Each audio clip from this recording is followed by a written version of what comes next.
All right. So you ready? Oh, yeah. I think I'm talking to myself when I say okay. Chez Ru is the only place to be. Chez Ru, through your speakers weekly. Chez Ru, get your liquor and unwind. Chez Ru, then you'll never be behind. Welcome to my place.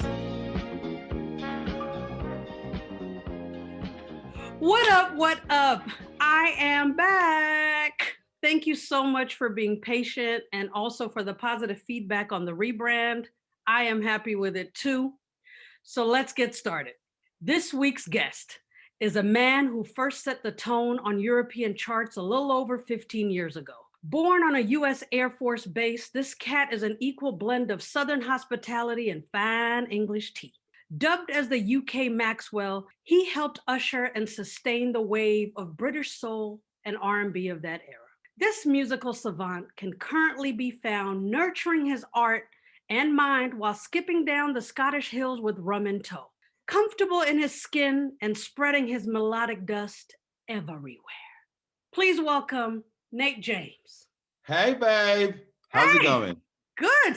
That was an intro and a half right there. I'm down for all of that. I would be lying to you if I didn't say people don't come to my show just for the intros now. My podcast episodes are just going to be intros from now on. I'm down. I love how we both took a slurp at the same time of our drinks. What you drinking? I just got some Prosecco right now. I might switch it up later on, but yeah. Oh, but it matches your shirt. I mean, I just thought, you said like glam, but not too glam. And I was like, you know what? I love me a roll neck. And I thought I've got a neon one. I haven't worn it for a while. So I thought I'd dust this bad boy off. I also said you're attractive by default. So be comfortable. There you go. Are you wearing pants? Yes. Why? It's a Zoom call. My mama taught me well. Well, listen, you better let that dick hang out. Sorry. Anyway. I missed you. Let's make a toast. Here's to the reunion, even though we're not together. Yes. And here's to the wise, kind, gentle, generous, and sexy. But enough about me. Here's to you. Okay. I love you, babe. Let's also pour out a little liquor for DMX, Black Rob, and Shock G. Hopefully they're all up in the afterlife Humpty dancing together. We keep taking sips for no reason. We're going to be faded because I got tequila in my glass. Okay. Yeah. You thought I was professional? Well, no, I mean, to be fair, I know tequila is your drink from the nights out we've had in Holland in general. So, I kind of thought that was coming. Why are you putting our business out there? What do you mean? Nights out in Holland. What? What do you mean? We're going to do a little rapid fire round just so I could peel off some of your layers. I mean, the turtleneck. A little bit. First kiss, when, where, and who? You were a little hoe. There's been a few. I feel like it might have been Katie Franklin at Kyson Primary School. I think I was like 8. All right, Katie Franklin got in there early, didn't she? Favorite place to travel to? Japan. Childhood career goal? To be a singer. Oh shit, look at you achieving your biggest pet peeve. Like when people put like a bowl of food like that leftovers down the sink and they don't wash the food down in the sink. Oh, it drives me mad. Should the food even go down in the sink? Like the end bits, like the little pieces of onion or spinach, not the whole. No. You wouldn't throw away my cooking. That's a fact. I wouldn't know because nobody be inviting me for meals when they visit Holland. It needs to happen. Okay, I will hold my breath. Someone you admire and still want to meet? Stevie Wonder. Kind of a given, but I came close to performing or supporting him in Japan when I was on tour over there, and our schedules just didn't coincide, and I could hear him from the Tokyo Dome singing, and I was like, I'm meant to be there. Oh, anyway. Shit. So you're saying he didn't see you? Wasn't even, he probably, he didn't see me. I see what you just did there. My bad. Okay. All right, I see where this is going. That's fine. I need to drink some more, clearly. Carry on. Hell in a handbasket. What song has been stuck in your head this week? There's a song, I can't remember who it's by, but it's called Antisocial Socialites. And it's by it's like a trio, like a collaboration thing. So I've been playing that literally about 5 times today. It's like, da da da da da. Antisocial socialites. No more going out.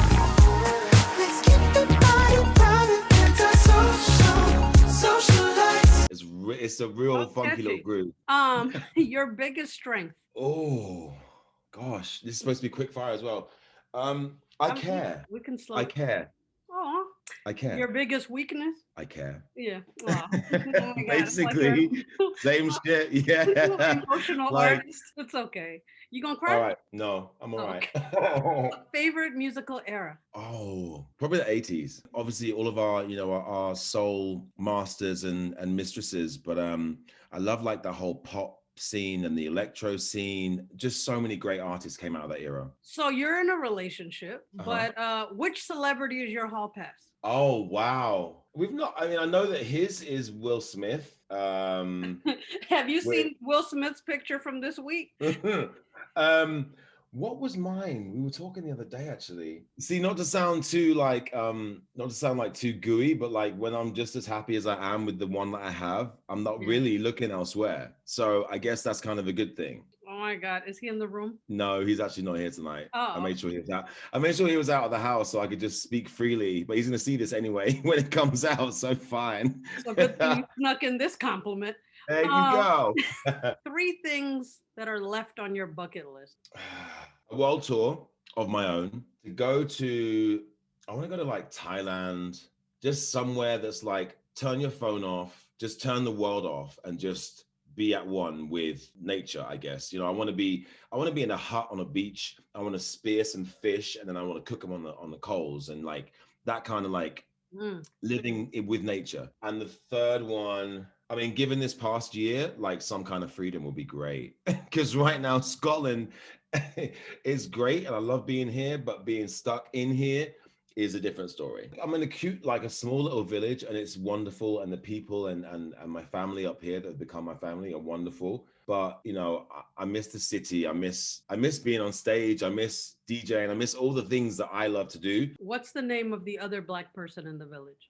I mean, I have yet to meet them. Not one, not even a quarter Black. There's no beige person there. This place, like I say, it's a wonderful place to be, and it's been really good for my state of mind and mental health and all those things there. But when I drove up here from London to be with my other half, I got out of the van. I'll never forget this. I got out of the van, and like I stepped out, and I'm bald and I'm brown, I'm Black. So the curtains were twitching to the point that my other half, his mum, had a phone call saying, Negro, there's a bald Black man going into the house. Are you aware of this? And she's like, yeah, it's Jared's boyfriend. Like literally a bald Black man is what they said?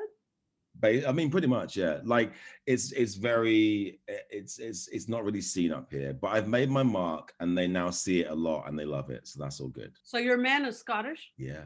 Give me your best Scottish accent. Get to fuck. So what does that mean? Get the fuck out of here? Yeah, basically, yeah. My friend actually, she bought me Erin, she bought me a phrase book, and it basically says "get to fuck" on the front, and it's all of the Scottish swear words and phrases translated into English, and it's so funny, honestly. Scottish, by the way, is like my favorite UK accent. Like Billy Connolly used to be my favorite comedian when I was a kid. Yeah. That's when my Black card was in a questionable state.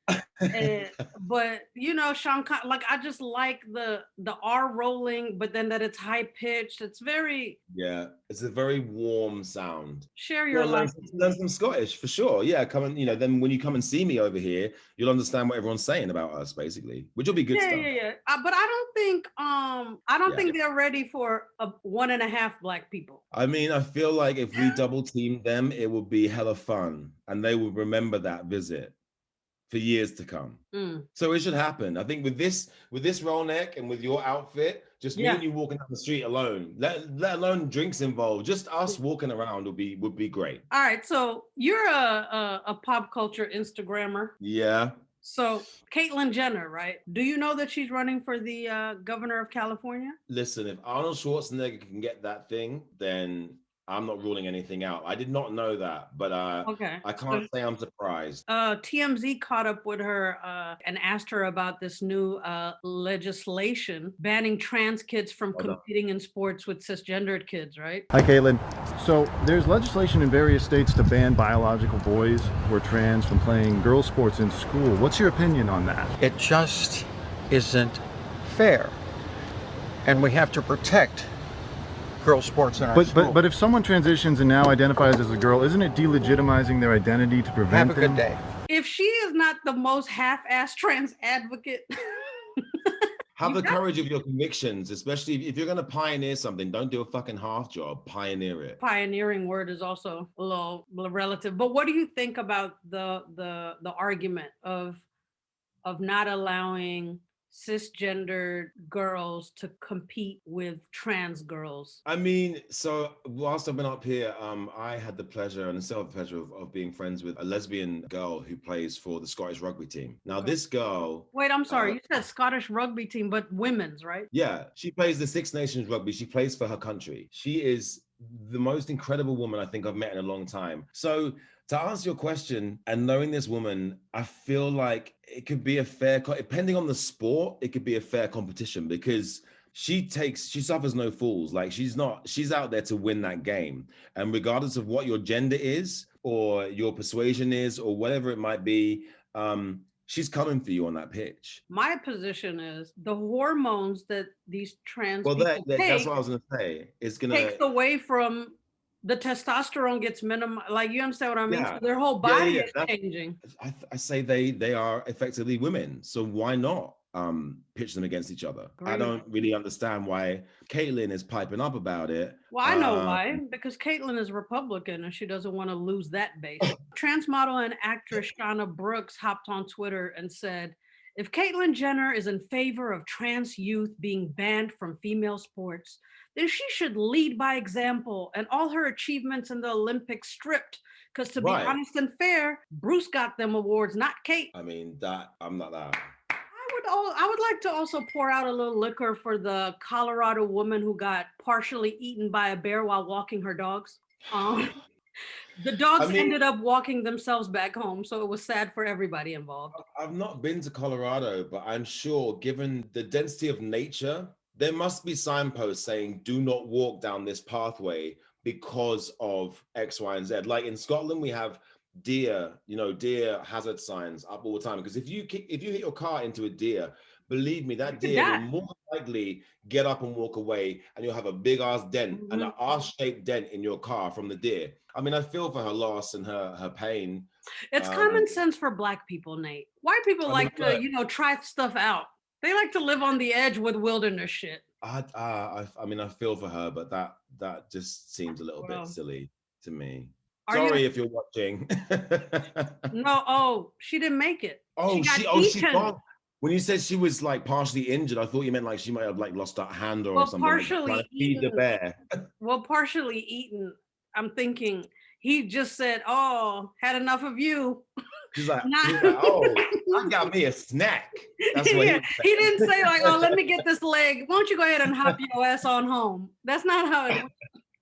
Are you a fan of space travel? I would love to do this Virgin Galactic thing because I'm a member of Virgin Atlantic. So obviously you get these advertisements, these posts, hey, we're making a spacecraft, and I'm like, I know they've been making that stuff for a while, but it's like $100,000 a ticket. Sure. But where do you go? Is it just that you get to go into orbit and come back? Yes, you go up above. I would love to see the Earth. You know that beautiful visual of the Earth that you can find on YouTube or anywhere, like from the space stations, where you just see the curvature of the Earth, and you see it. I would love to experience that, and zero gravity once in my life. I would love that. That's dope. I mean, yeah, I'd be down for that as well. I think it would really be fun to take a group of flat Earth theory people and just hell yeah, that thing. And make sure you do a selfie and tag them in it. Yeah. No, they need to be on now. We just need to ship them there. Like, let them go see. But I mean, I like the idea as well, as long as I'm not forced to worry about a rocket landing on my head. Let me explain.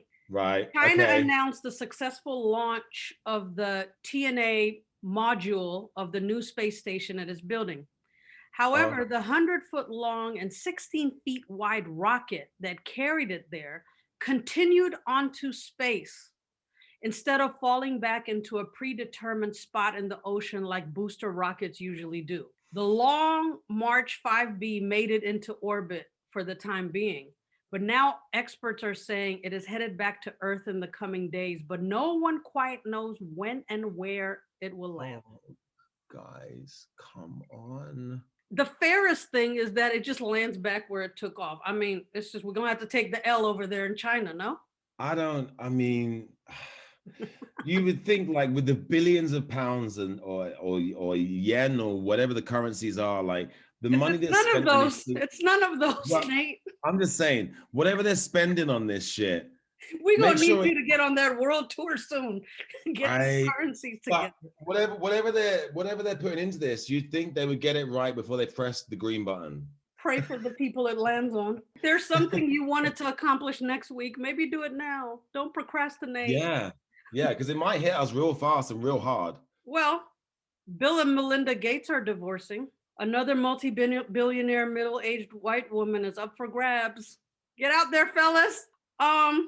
We sure will miss them trying to test out vaccines on Africans together for their foundation. Oh my God. I was literally about to say, did she take the injection and it went wrong? Is that the problem between them? Well, I mean, that's proof of concept. I'll leave his ass. I mean, the divorce settlement's gonna be a bitch. Now we got 2 billionaires. I'm not mad at that. Just for that, I would just Yeah. want it to happen. Oh, that's probably Yeah. wrong. That's why I'm single now, wishing divorce on people. Since, your other half has been so significant in this journey, you should probably start naming him.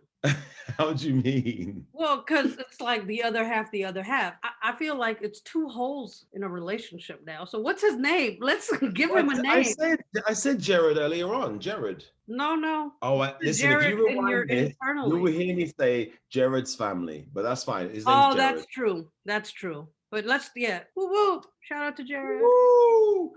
Do you want to hear about another couple? Oh, is it Jada and Will? No. An elderly couple living in assisted living in Lebanon escaped. The husband, who suffers from dementia, used his old Morse code trained ears to memorize the security keypad sounds. Then he set a time with wifey and casually strolled out. Their act went undetected for a whole half hour. Shit. Let me find out my pop is missing for 30 minutes in a home I pay a gang of money for you to watch him in. Would you put your parents in a home if they were getting fragile? I mean, sorry, that guy who memorized that code is a fucking G. You're like how many years old and your ears are that good? And you're demented. Yeah, I mean, would I put my parents in a home? My mum has always joked about the fact that they raised me and Ben, my brother, obviously, and that one day it will be payback time. And she's like, I don't want no this, that, and the other. I want like the resort, the swimming pools. I'm like, Mum, listen, it's the least we can do considering how much you've done for us both in our lives.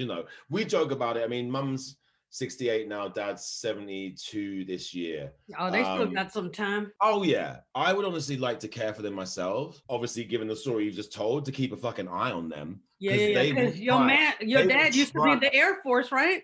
He has some tricks, I'm sure. Right, they will try. They'll be like, "Come on, back." You're my favorite, Nate. Yeah, come on, man. Just let me out for a second. Come on, what y'all talking about? I ain't going nowhere. So in other words, you saying I'll make sure they're locked the fuck up. I understand. Nah, if you can walk down the road or drive down the road and do your thing and you're totally fine with that, cool. But I don't want the phone call saying that you stole a car and you went here because you out of your mind, that kind of vibe, I must say, if I got a call saying like, hey, your grandma stole our car, I will laugh at first. Oh yeah, no, I would laugh out loud. It would be hilarious. I will whip my grandma's ass later. Like, right. Can we talk about Billie Eilish's transformation for British Vogue this month? Oh. You know what I'm saying? So she kept true to herself with the vintage vibe. Yeah. Listen, I always thought, behind the glasses and the marketing, the image thing that she is, I was like, she's actually quite a striking looking girl. This is a whole, this is great. But in a weird way, okay, cool. The fitted stuff is obviously polar opposite from the usual like bagginess. But I feel like she stayed true to the vintage vibe, but instead of like a baggy Chanel shirt, it was like the custom vintage Burberry corset and trench coat. Yeah, it's classy, but it's still edgy, and that's what she's about. I'm here for it. The thing is, with this music industry, it's about luck, it's about timing, it's about talent, it's about materials. It's about so many different factors. she is that kind of definition of everything that, I mean, I know Adele. I've met her a long time ago. I knew Amy. Like, these artists are girls who are not your atypical pop princess. They're not trying to be that. And I think with Billie, for a long time before her, I didn't really see a whole lot. I mean, Rihanna, fair enough as well. But these artists who are not trying to just be, like when Britney Spears came out, we had Christina Aguilera, we had Jessica Simpson, we had Mandy Moore, we had these duplications of what was working. Yeah, they all came from the same. Like, oh, Sony's got this, so Universal needs this, then this needs this. But with Billie, I just feel like she's that, not the epitome, that's the wrong word. She is the definition of what a pop princess is not right now. From the styling to the sound to the vocals. I mean, she did a James Bond theme tune. Like, that shit is what Tina Turner. But also nonchalantly also. There was a and effortlessly live did that shit. She nailed that vocal. Whatever she wants to do, she can do. Your girl Rita was supposed to be that. Yeah. All right, moving on. So, any reality show guilty pleasures keeping you entertained while a virus is trying to kill you? I watched a couple of episodes of is it the Circle? Only a couple. Oh yeah, on Netflix. Yeah. It's funny. I said to my friend the other day, I said, I feel like I've done Netflix. She's like, what do you mean? I said, I feel like I've done it. As in, I've watched everything in this past year. She's like, you can't. I'm like, listen, hun, give me some titles and shows. I'm like, seen it, literally. And I mean, like, all 5 seasons of it. But did you go to the Nigerian section? No. See, it's a whole new world there. Well, we're still in lockdown in Scotland to an extent, so I'll make that on my list for. I mean, you gotta go do the Nollywood section. Okay. I'll let you know how it goes. So Boyz II Men's Wanye Morris tried shading Candy Burst for Escape, but it backfired. Did you hear about this? If not, don't shaded her for what? I'm about to tell you. It all started a little less than a week ago. Candy was a guest on Eddie Levert. You know Eddie Levert, right? Yeah, of course. Legendary Eddie Levert from the LSG. Yeah. Not LSG. No, stop talking. Nope. That was his son who died. That's Gerald Levert. Eddie Levert is the father from the group OJ's. But there we go. Yeah. I am leaving this part in. So anyway, she was a guest on his IG Live where he asked her if out of all the people she's worked with, if there were any that were difficult. I hate to do it. And, I mean, this is 100 years later, so it doesn't even matter. But yeah, I had a bad experience in the studio with Boyz II Men. Yeah. When you say bad experience, they could sing, couldn't they? It wasn't about the singing. It was about the attitudes or what? We fell out after that.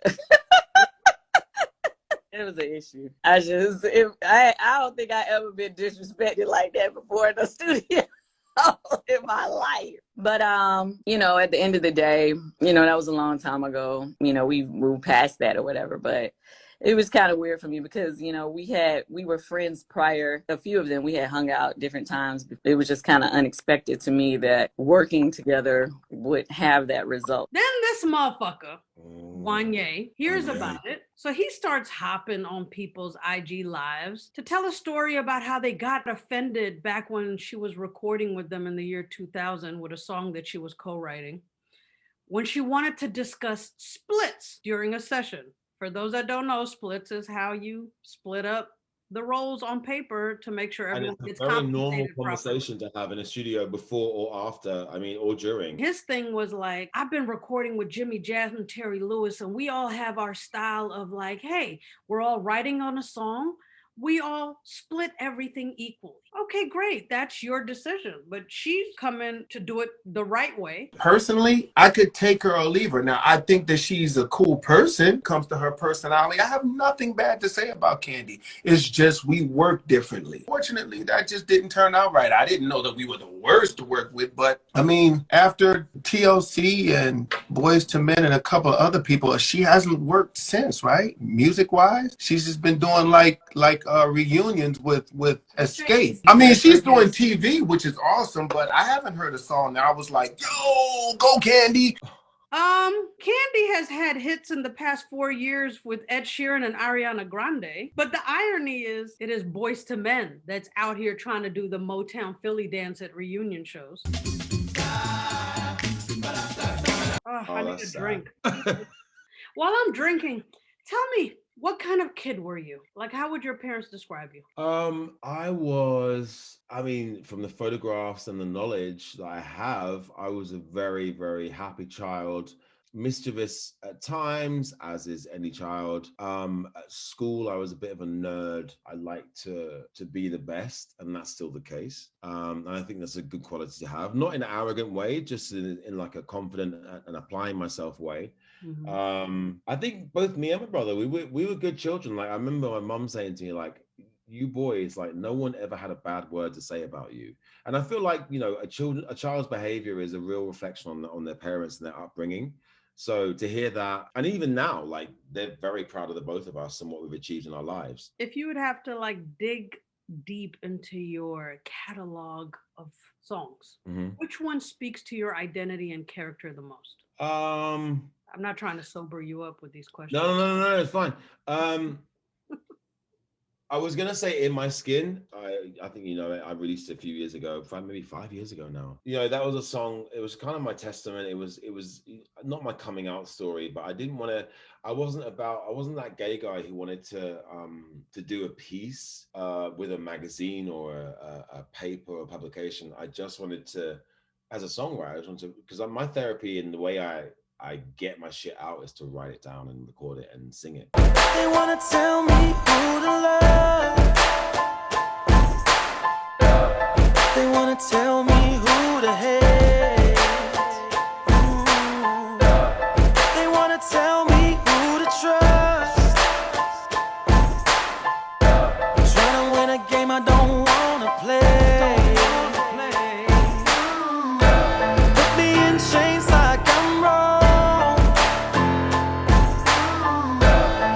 When my heart says I'm right.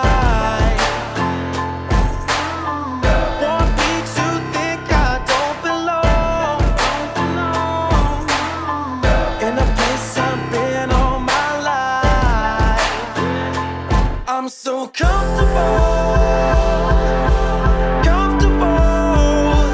I'm so comfortable in my skin.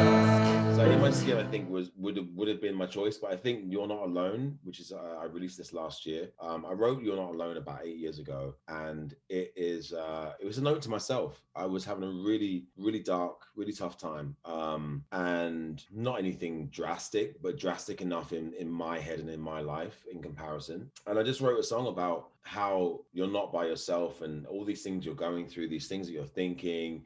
And I don't mean like call Samaritans or call this person or whatever. I just mean like just reach out. Stop for a while and take it easy on yourself. I know it's heavy right now, but keep on holding it down. When you can't face the world and you don't think you can carry on, all you need to know is you're not alone.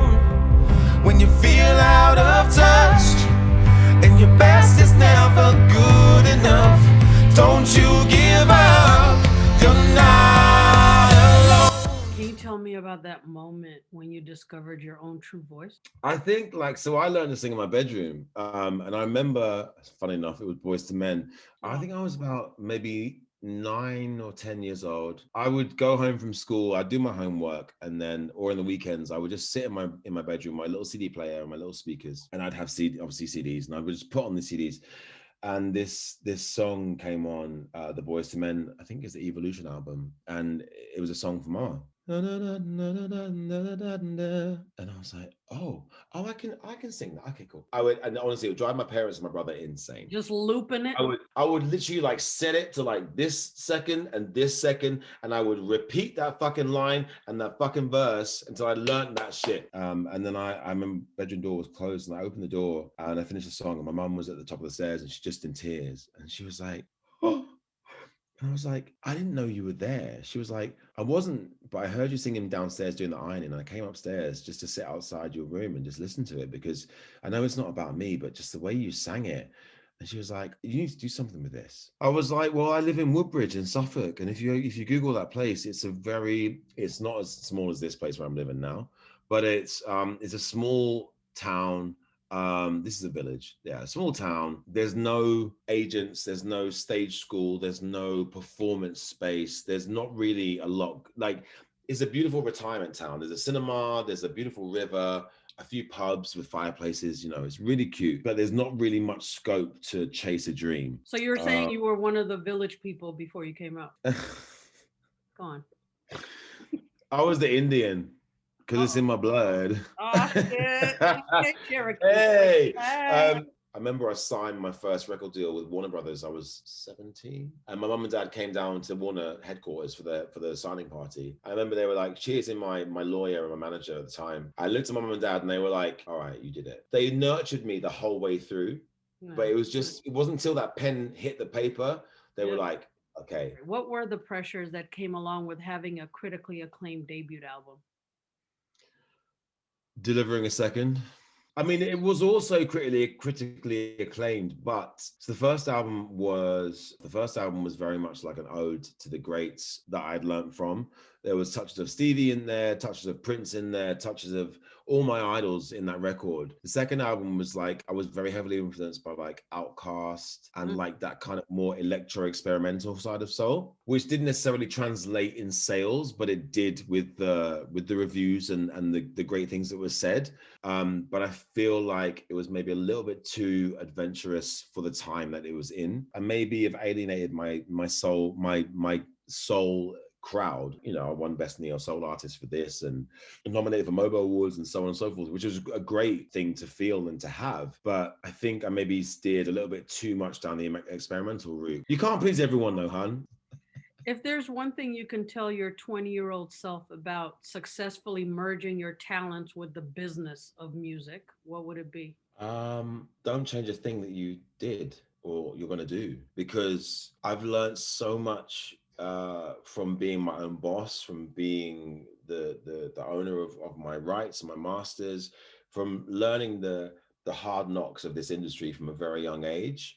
Yeah, do I want to have sold more records? Fair enough. Do I want to have that dream house that I've always thought of and I will have at some point? Yeah, but would I have changed anything of investing what I earn and my little discs I have on my wall and the experience I have? Would I trade that? No, I'm good. Oh. I'm very grateful for that. Any dream collaborations besides Stevie, I'm guessing? I've met Eric Benet a good few times, and I've always loved that guy's voice. Maybe not so much his antics. We'll just leave it there. Yeah, we don't have time. Too bad. The pop culture segment is over. I think Eric Benet, Maxwell on the female side, Beverly Knight. We wrote some songs together a long time ago. It never got released, never happened. I would love to work with her. I'm also like, obviously, I run a live music night in London. We're starting again, hopefully in August. I would love to work with new talent that was trying, and I don't just mean write a song with them. I mean like nurture them, whether it be management side of things or what. But I would love to. There's so many underdogs out there that are just so fucking talented, and they never get a look in. They never get their just desserts at all. And I would love to be that guy who can facilitate them, not necessarily be the feature, but can point them in the right direction, collaborate with them to progress their careers. That'd be pretty cool. That's dope.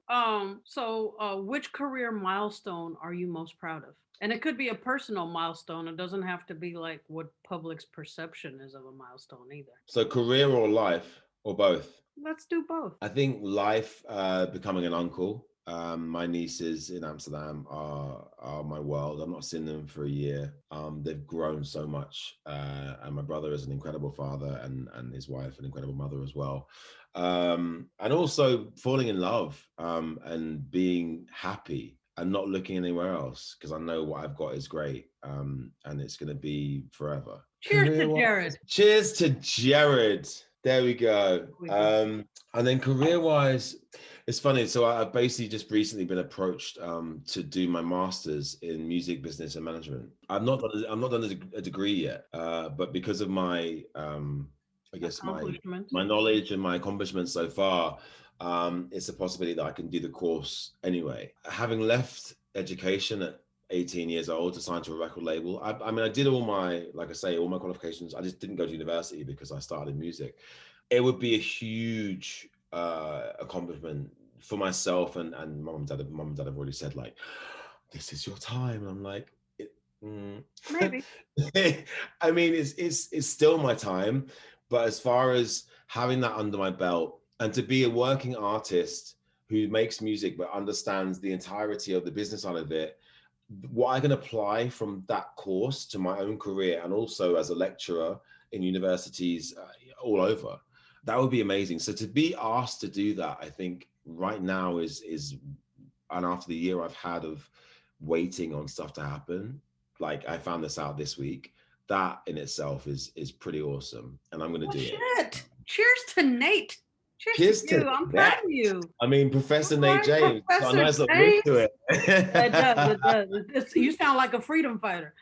You got a new single on the verge of dropping. Tell me about the inspiration behind it and what you want listeners to take away. So the song is called Chasing the Sun. I'm a big fan of the cosmos, as you know, and the universe and floating above the earth, apparently. I wrote this song with my collaborator on the track. He's called Climber. He's an amazing producer and an instrumentalist. Dude, I want to release this song in May. Can you find the files on a hard drive? He's like, dude, we recorded this song 10 years ago. I'm like, and we've been sat on it for 10 years. It's basically about being a dreamer, but the fact that I'm not chasing the stars, I'm chasing the biggest star that I know, which is the sun, because I don't do half jobs. And I hope the listener will get that. Like, it's not about trying to be second best. It's not about being a dick about it, but it's about always striving to be your best and to get the best, or to be the best you can be. About 15, 20 minutes. And me and Matt were Climber, we were building the track together and stuff. And I was just like, time is on your side, cut through the borderline. It's like a really spacey, it's kind of like where EDM and soul meets. And I just thought, do you know what? That's a pretty cool space to be in. So yeah, it's May 14th. So, well, why don't you take a moment to introduce it in your best announcer voice to my audience? This is DJ E. Zidek. I'm joking. Do you remember that intro on the Snoop Dogg album? I'm from Cali, of course I know. All right, I'm trying. Let's go again. Hey guys, this is Nate James. This is my new single, Chasing the Sun, and it's out now, and I hope you guys love it as much as I do.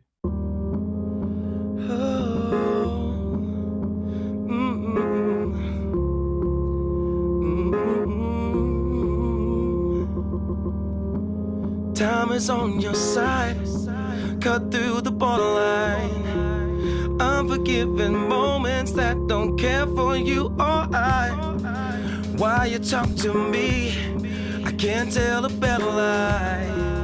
All I've ever wanted is to walk straight to my lullaby. Come play with me, stay by my side. Calling to you like I've done before.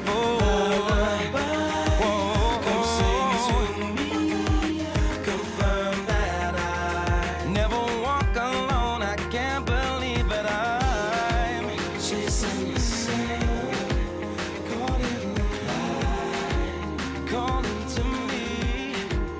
I'd rather be chasing the sun, sun in the eye. Find myself just listening to those words I never heard.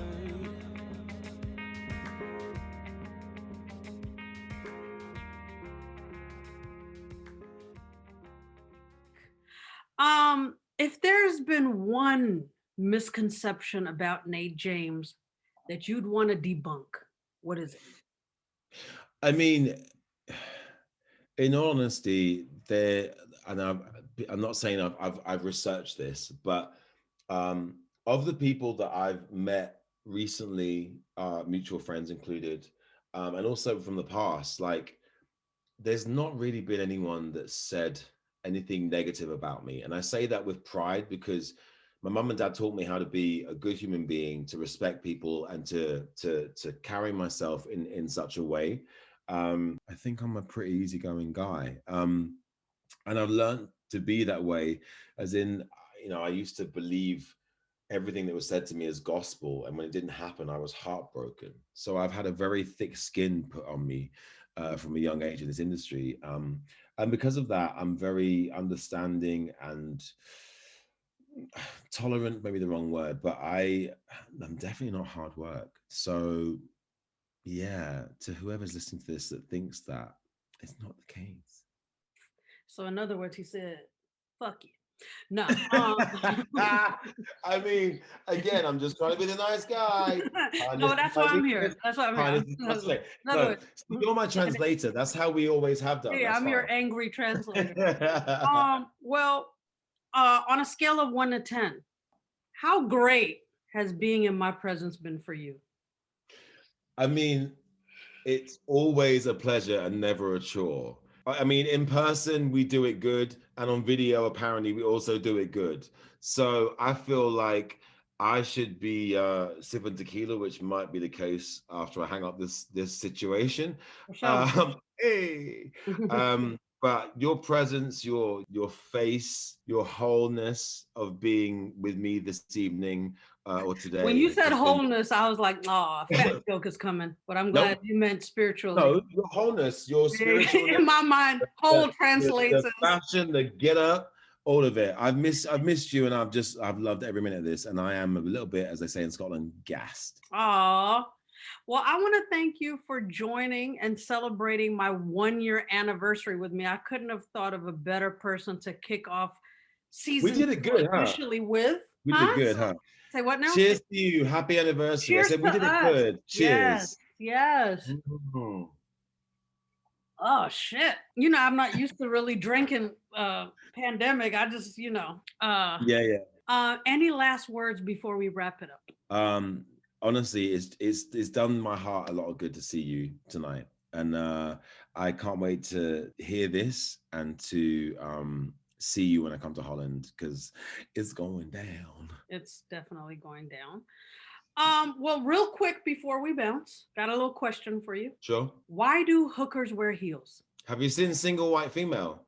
Yes. What? In case it all goes horribly wrong. Oh. Oh, wait, are you telling me a joke or you're asking my opinion? Yes. What's that? That went a bit dark. What's your answer? So they don't sell themselves short. Oh wow. Okay, I was taking that down a whole different road. No, I know you're a dark man. I mean, it's self-defense. Go pray. You need. Get it. You said, have you seen it? The way she stabbed her in the eye? It's like, what? I was like, oh. You were like. The whole time I was thinking like, oh, I'm gonna have to turn this ship around. Oh, yep, that's all righty. fine. We got it.